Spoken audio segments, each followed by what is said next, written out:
크리스천들에게 있어서 매 주일 예배가 작은 부활주일입니다. 우리는 모두 예수님 때문에 죽었다가 살아난 사람들이기 때문입니다. 예수님 부활하셨기 때문에 죽음 권세를 이기고 매주일 다시 살아나고 또 살아나서 하나님께 예배를 드리는 것입니다. 오늘 이 아침 죽음의 권세를 이기고 부활하신 주님을 믿고 사는 부활의 신앙을 우리가 어떻게 가질 건지 생각해 보고자 합니다. 첫째, 예수님 부활은 예수님 약속하신 말씀이 이루어진 겁니다. 부활의 신앙은 말씀을 믿을 때 일어나는 겁니다. 예수님이 분명하게 십자가 달려 죽으시고 3일 만에 다시 살아난다고 말씀하셨지만 아무도 믿지 않았습니다. 오늘 말씀 9절에 봐도 제자들이 그 말씀을 아직 알지도 못했다고 했습니다. 그나마 예수님 돌아가시고 무덤에 갇히셨을 때 시체에다 향유라도 발라드리기 위해 마리아가 왔지만 마리아 역시 예수님 죽으신 것을 당연히 전제했지 조금이라도 살아나실 것으로 생각하지 않았습니다. 그러니 무덤 문이 열리고 시체가 없는 것을 알았을 때 혹시 예수님 살아나지 않았을까? 이 생각조차 못하는 거예요. 그냥 울고 있는 겁니다. 이것이 인간의 한계죠. 사람은 자기 경험과 자기 지식의 틀을 벗어나지 못하기 때문입니다. 그러니 그렇게 예수님 따라다니고 그렇게 예수님 사랑했다고 하지만 예수님 약속의 말씀은 기억하지 못하는 거예요. 부활은 예수님 말씀으로 약속하신 겁니다. 약속을 믿는다는 게 얼마나 귀한 건지 모릅니다. 지난 2주간 인터넷에 암에 걸려 세상을 떠나간 4살짜리 어린아이 이야기가 올라왔어요. 실제 이야기입니다. 세상을 떠나야 되는 시간이 가까워질수록 이 아이가 엄마와 더 가까이 있고 싶어요. 그래서 엄마가 샤워를 하면 샤워하는 밑에 그 발 디디는 매트에 자기 누워가지고 샤워하는 동안 엄마하고 대화를 나누고 그러는 겁니다. 근데 그 아이의 말 한마디가 많은 사람들의 가슴을 울렸어요. 4살짜리 어린아이가 엄마에게 말합니다.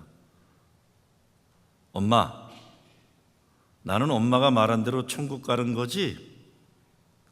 내가 천국 가서 놀고 있으면 엄마가 나중에 와서 나와 같이 놀 거지? 엄마 약속했지? 엄마가 약속했기 때문에 이 아이는 세상 떠나는 것을 두려워하지 않는 거예요. 엄마가 약속했기 때문에 믿을 뿐입니다. 부활의 신앙은 믿음입니다. 시카고 제가 목회할 때 가깝게 지내던 미국 목사 한 친구가 경비행기 타는 걸 참 좋아했어요.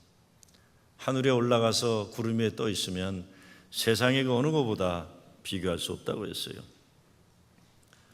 근데 그 친구 말이 비행기 조종할 때 제일 먼저 하는 훈련이 자기 눈으로 보는 것 생각으로 의지하지 않고 관제탑에서 명령하는 명령 따라 따르는 거라고 했습니다.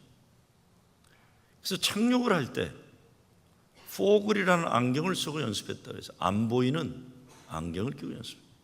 내 눈으로 판단하거나 내 생각으로 판단하지 않고 관제탑의 명령에 따라 내리는 훈련입니다.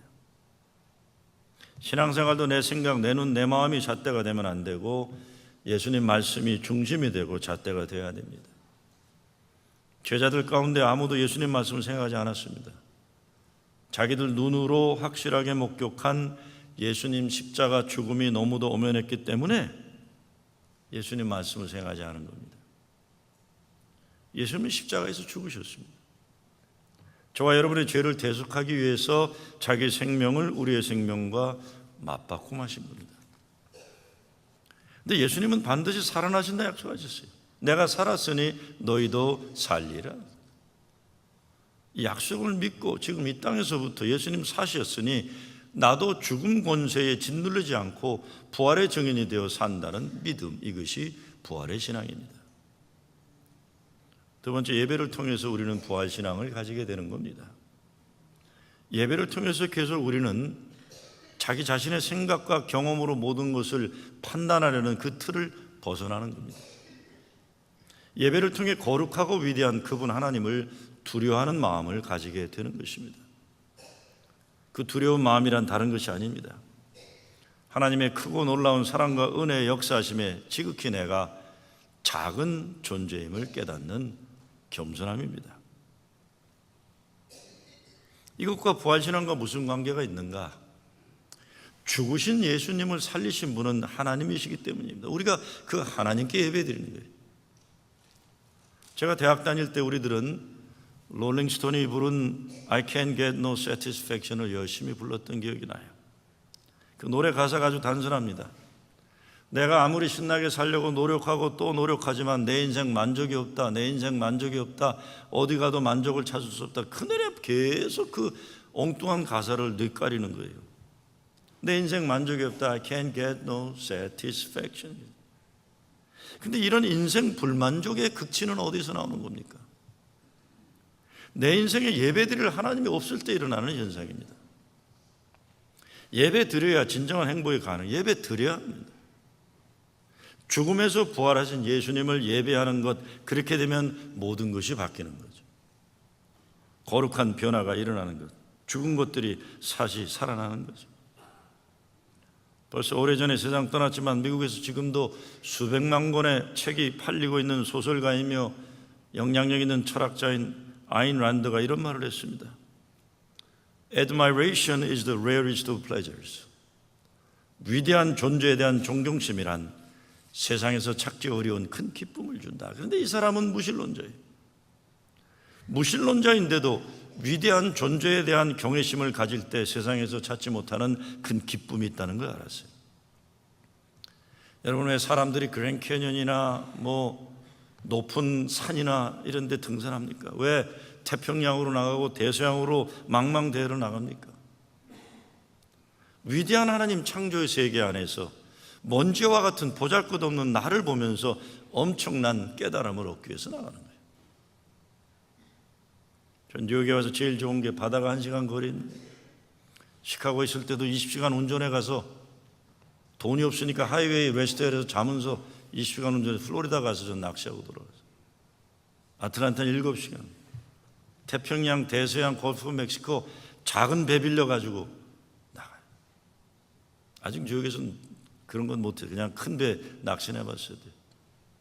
작은 배를 빌려서 바다로 나가면 아무것도 안 보이는데 고요한 배 위에서, 바다 위에서 주 하나님 지으신 모든 세계 노래를 불려요.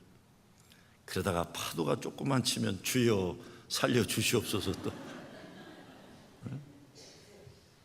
산도 그렇지만 바다는 우리를 두렵게 하는, 그러면서 하나님 세계가 얼마나 위대함을 깨닫게 하고 내가 얼마나 하나님 세상 안에서 부족한 존재인지 겸손하게 만드는 것이죠. 바다에 나가는 사람이 자기가 얼마나 대단한 존재인가 확인하게 나가지 않습니다. 하나님이 얼마나 위대한 분인지 확인하러 바다로 가요. 산 위에 오르는 사람도 자기가 얼마나 대단한 인간인지 확인하러 산에 오르지 않아요. 위대한 존재 앞에 서 있어 하는 지극히 작은 나를 만나면서 하나님을 찬양하고 예배함을 체험하는 겁니다. 그렇다면 여러분, 산을 올라도 하나님의 위대함을 노래하고 바닷속에 들어가도 하나님의 위대함을 노래하는데 주일날 예배드리러 예배당에 오시는 여러분의 마음은 어떻습니까? 예배당에 들어올 때 내가 얼마나 대단한 인간인가 그렇게 들어오나요? 누가 오늘 날 알아주려나? 나갈 때부터 아무도 안 알아주면 침교실에서 신경질 부리고 심통 부리고, 바다에 가서도 하나님의 위대함을 노래하고 산에 올라서도 하나님 앞에서 겸허해지는데 하나님 임재의 자리, 예배 자리에서 우리는 어떤 자세를 취해야 됩니까? 다 죽어야 되는데 내 생각, 내가 원하는 내 어젠다, 내 목적이 가득 차서 설교는 안 들어도 상관없지만 예배에 임재한 하나님의 임재함 자체를 무시한다면 하나님이 두렵지 않은 거죠. 하나님이 두렵지 않습니까? 예배의 자리에 들어오면서 우리는 어떤 모습으로 들어오고 나가는지 두려워 떨 수 있어야 돼요. 두려워 떨 수 있어야 됩니다. 스코틀랜드와 아일랜드를 중심으로 활발했던 켈트 크리스천들이 4세기 짧은 기도의 모험이 있어요. 이들은 말하자면 바이킹과 같은 거친 파도를 무릅쓰고 망망대해를 향해 나가는 그 옛날 원양어새를 타는 어부들이에요. 그들의 기도 가운데 이런 기도가 있습니다. Dear God, be good to me. Be merciful unto me. The sea is too large. My boat is too small. 하나님, 나에게 선을 베푸소서. 바다는 너무 망망하고 내 배는 너무 작습니다. 망망대해 나가 살기 위해서 파도와 풍랑과 싸워야 하는 그들이었기 때문에 삶의 모든 것이 하나님께 드리는 기도와 예배가 아니면 살 수가 없었던 것입니다. 매일 바다에 나가 고기를 잡아야 하는 사람들이 인생의 현실이 두려움 때문에 하나님께 함께 기도를 드려야 했던 걸 생각할 때 정말 우리가 죽을 수밖에 없는 죄 많은 존재인데 우리를 구원하시기 위해 예수님이 십자가 달려 죽으셨다 살아나셨다는 것 믿고 정말 깨닫게 되면 하나님께 드리는 예배가 신령과 진정으로 드리지 않을 수 없는 것입니다. 그런 예배의 중심에는 항상 죽음 권세를 이기신 예수 그리스도 부활하심이 있는 겁니다.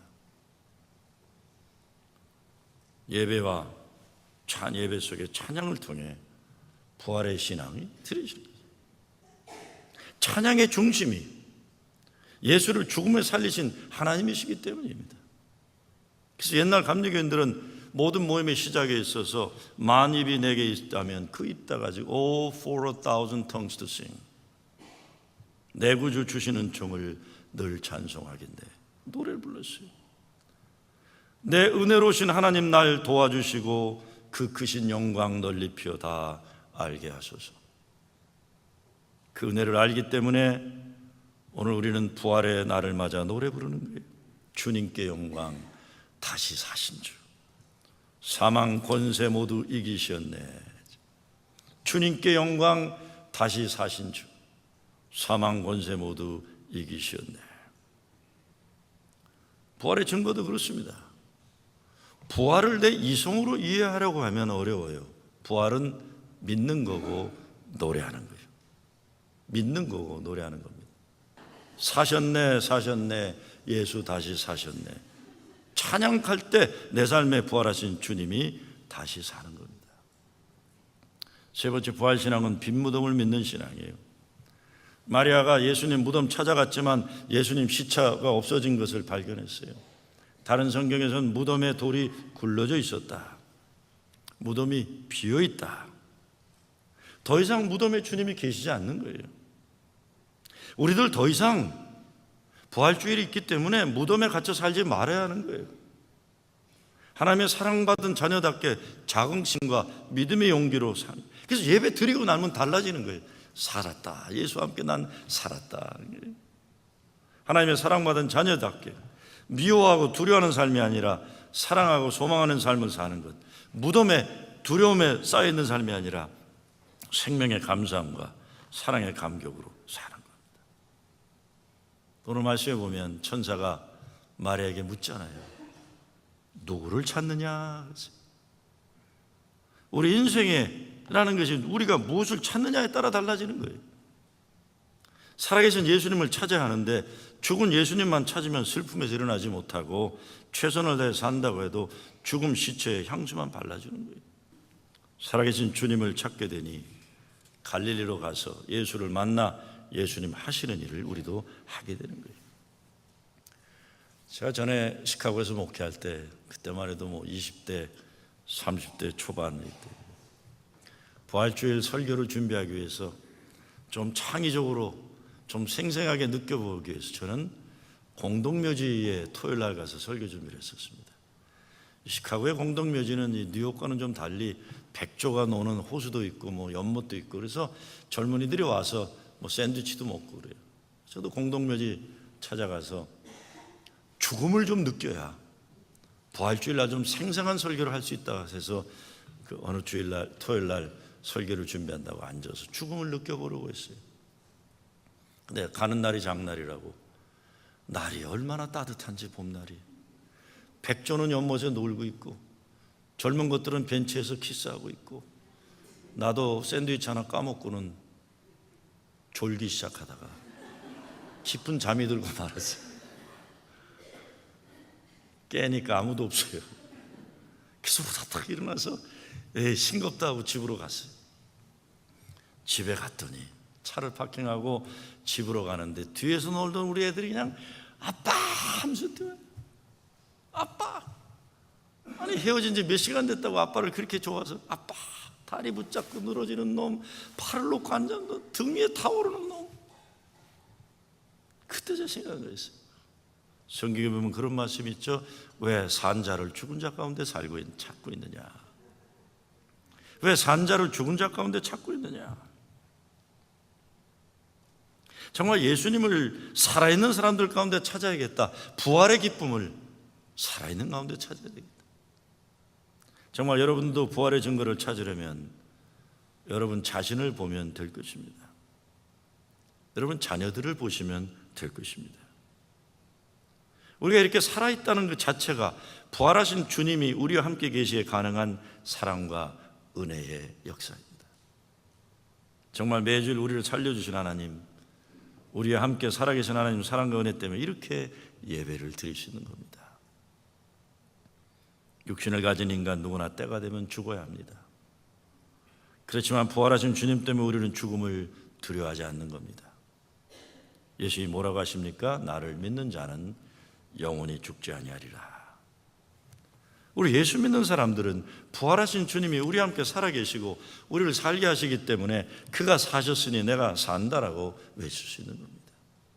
우린 그런 사람들이에요. 부활하신 제1교회는 그것을 위해서 예배드리는 거예요. 마당에 들어와서부터, 예배당에 들어와서부터 어디를 가 있어도 주님이 살아계셨다는 이 기쁨과 감격 때문에 살아있는 자들이 모이는 공동체예요. 교회 우습게 만들지 마세요. 교회 우습게 만들지 마세요. 예배당 들어와서 하나님 우습게 만들지 마세요. 이것이 아니면 다른 관심은 죽은 자들 가운데 찾으시기 바랍니다. 부활하신 주님을 만난 여자들이 그 소식을 제자들에게 전했고, 제자들이 부활 주님 만난 후 더 이상 옛날에 그런 비겁하고 허약한 인간들이 아니에요. 이제 부활의 복음을 가지고 세상을 변화시키기 위해 담대하게 복음의 증거자가 됐습니다. 예수님 부활은 세상을 바꾸진 못했지만 세상을 바꾸는 제자들을 바꿨다고 그랬어요. 우리 삶이 달라진 거죠. 하나님이 저와 여러분의 삶을 죽음에서 생명으로 옮겨 놓으셨기에 이렇게 여기 예배의 백성으로 우리는 존재하고 있는 겁니다. 아마 여러분도 오늘 우리가 여기서 하나님께 찬양 드리고 영광 돌리는 예배의 백성으로 존재하는 자체가 십자가에 죽고 부활하신 주님과 관계 있다는 거 동의하실 거예요. 오늘이 바로 우리의 모든 생명과 사랑을 가능케 한 예수 그리스도의 부활하신 날이에요. 그분이 내가 살았으니 너도 산다. 너도 살리라. 마지막으로 부활신앙은 예수 사심을 세상에 외치는 겁니다. 18절 말씀 이렇게 되어 있습니다. 막달라 마리아가 가서 제자들에게 내가 주를 보았다고, 또 주께서 자기에게 이렇게 말씀하시다 이르니라. 막달라 마리아는 제자들을 찾아 두 가지를 고함합니다. 첫째, 내가 주를 보았다. I have seen the Lord. 둘째는 주께서 이렇게 말씀하셨다. 우리가 매주 예배를 드리고 나가 세상에 해야 하는 일이 바로 이것이, 내가 주를 보았다. 주께서 말씀하셨다. 여기에 예수님이 주신 행복이 있고 축복이 있고 생명이 있고 사랑이 있는 겁니다. 제가 수요일 설교를, 부활주일 설교를 준비하다 이런 생각을 해봤어요. 좀 엉뚱한 생각입니다. 예수님이 부활하시고 제일 하고 싶으셨던 일이 뭘까 생각했어요. 십자가 달려 죽으셨잖아요. 배신당하고. 근데 부활하셨잖아요. 부활하시고 제일 뭘 하고 싶으셨을까? 여러분도 혹시 죽었다 다시 살아난다면 뭐 하고 싶으시겠어요? 내가 예수님이었다면 나를 모함하고 비난하고 조롱하고 침뱉고 십자가에 달려 죽게 한 모든 원수들 명단을 줄줄이 작성하고 있을 거예요. 기다려라. 기다려라. 가만두지 않겠다. 저는 그런 사람이에요. 저는 충분히 그러고도 남을 인간이에요. 근데 예수님은 그러지 않으셨어요. 예수님 무엇을 하십니까? 갈릴리로 가십니다. 갈릴리는 예수님이 제자들을 모아서 하나님 나라 운동을 시작한 첫 목회지, 사랑의 땅이에요. 여기서 사람들이 조롱하고 버림받았던 막달라 마리아를 만나 사람 만들고 얼마나 귀한 존재인지 확인시켜주고, 사람들에게 멸시당하던 삭개오를 만나 온 집안이 구원받게 하고, 여기서 병자들을 고쳐주고, 여기 사람들을 가리키고, 여기서 죽은 나사로를 살리고, 사랑한 땅, 살린 땅으로 가시는 거예요. 뭡니까? 더 이상 죽음의 기운으로 사로잡혀 있던, 미움으로 가득 채워져 있던 그런 역사가 아니라 사랑과 생명의 하나님 나라 구원 역사를 위해 갈릴리로 가시는 겁니다. 오늘 우리들에게는 이것이 무슨 뜻입니까? 죽은 자들이 아니라 산 자들 가운데로 가셨다고 한 그 갈릴리가 어디입니까? 집으로 돌아가는 거예요. 다시 사랑과 생명으로 새 역사를 시작하기에 돌아가야 할 곳으로 돌아가고, 미움이 아니라 사랑을 위해, 절망이 아니라 소망을 위해, 죽음의 노예가 아니라 영원한 생명을 회복하기 위해, 죽은 자들에게서 예수님을 찾는 게 아니라 산 자들 가운데 찾는, 더 이상 미워하고 죽이는 연습 그만하고 사랑하고 소망하고 생명 위에 남은 인생을 투자하는 겁니다. 갈릴리에서 예수님 만나야죠. 그분이 갈릴리에서 만나자고 하셨잖아요. 그렇지 않았으면 제자들은 그냥 두려움에 빠진 채 패배한 인생의 기억에 사로잡혀 아무 일도 못하고 절망 가운데 살았을 거예요. 가룟 유다는 스스로 분노해서 과격한 죽음을 맞이했지만, 다른 제자들은 아마 서서히 좌절과 패배, 죄의식에 죽어가고 있었을 거예요. 근데 예수님 만나 성령의 능력받아 일어나 초대교회가 시작되었고, 세상 역사가 예수가 구세주임을 증거하는 일에 오늘까지 이르는 겁니다. 예수 믿는 사람들을 죽어라고 핍박하던 사도 사울도 다메섹 길에서 거꾸로 지는 경험 통해 부활하신 주님을 만났습니다. 어떻게 주님을 우리는 만나갈 것입니까? 매일의 삶에서 성령의 인도하심으로 살아가는데 주님을 만나고 성령의 인도하심을 받기 위해 마음이 열려 있어야 되고, 믿음이 열려 있어야 되고, 세상을 바라보는 우리들의 눈과 마음이 죽음이 중심이 아니라 생명이 중심이 돼요. 좌절과 패배가 중심이 아니라 소망과 승리가 중심이 되어 사는 겁니다. 갈릴리는 예수님이 살아계실 때 가르치고 병자들을 치유하시고 세상에서 버림받은 사람들을 사랑하신 땅입니다. 우리도 거기에서 주님을 만나야 하는 거죠. 오늘 우리도 부활의 증인되어 세상 속 갈릴리를 찾아야 합니다. 여러분이 만나야 할, 예수님을 만나지 않으면 안 되는 지극히 작은 자들을 찾아야 하는 거죠. 그것이 예수님을 모르며 살아가면서 어둠 가운데 있는 형제이며 친구일 수도 있습니다. 이 시대, 오늘날 우리가 찾아 만나야 할 부활주님 계신 갈릴리는 어딜까요? 한국에서는, 또 미국에서도 보니까 세월호 3주기와 부활주일이 같은 날이라고 해서 올해는 많은 추모 모임이 있더라고요. 어제 로스앤젤레스에 있었던 세월호 추모 모임에 태극기와 성조기를 가지고 나와 촛불 귀신 물러가라 통성기도하는 예수 믿는 사람들이 함께 있었다고 그러더라고요. 한쪽에서는 하나님 이름으로 죽어간 세월호 추모 예배 드리고 있고, 한쪽에서는 하나님 이름으로 그들을 저주하는 이 땅이, 이것이 우리의 현실이에요. 우리 교회가 관계한 이민자 보호 캠페인도 마찬가지입니다. 이 땅 갈릴리에서 만나자고 하시는 부활하신 주님을 만나려고 하는 노력일 뿐이에요. 모든 사람이 그거 다 동의하지 않았습니다.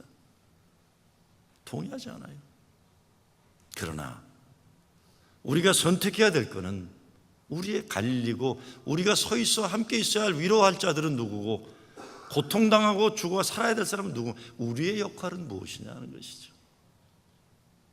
정치적 이념, 사상 다룰 수 있지만 부활하신 주님이 갈릴리에서 만나자 하셨던, 우리는 예수 믿는 사람들이기 때문에 우리는 어디에 서 있었을까? 믿음의 결단을 우리가 내려야 되는 거예요. 새벽 기도 때 제가 빠지지 않고 기도하는 게 있습니다. 하나님, 우리 교인들이 나와야 할 무덤과 감옥이 너무나 큽니다. 저들 혼자 힘으로 나오지 못하는 것 주님 아십니다. 주님, 우리 교인들을 묶어두는 무덤과 감옥문을 열어주세요. 갈릴리는 우리 가정이고 우리 교회이고 우리가 살아가는 이 뉴욕이고 미국이고 우리 조국이고 벌써 수십만 죽어간 시리아 땅이고 모든 테러의 현장이고 가난한 이웃들, 잃어버린 영혼들 다 갈릴리예요. 우리 주님이 부활하셨습니다. 죽음을 이기신 주님이 사셨으니 모든 죽어가던 죽어버린 절망에서 다시 살아난 여러분들 되시기 빕니다. 부활하신 주님이 나의 주님 되시니 최우승님 있고 아무리 힘들고 어려워도 선한 싸움을 지지 않는 여러분 되시길 주의 이름으로 축원합니다.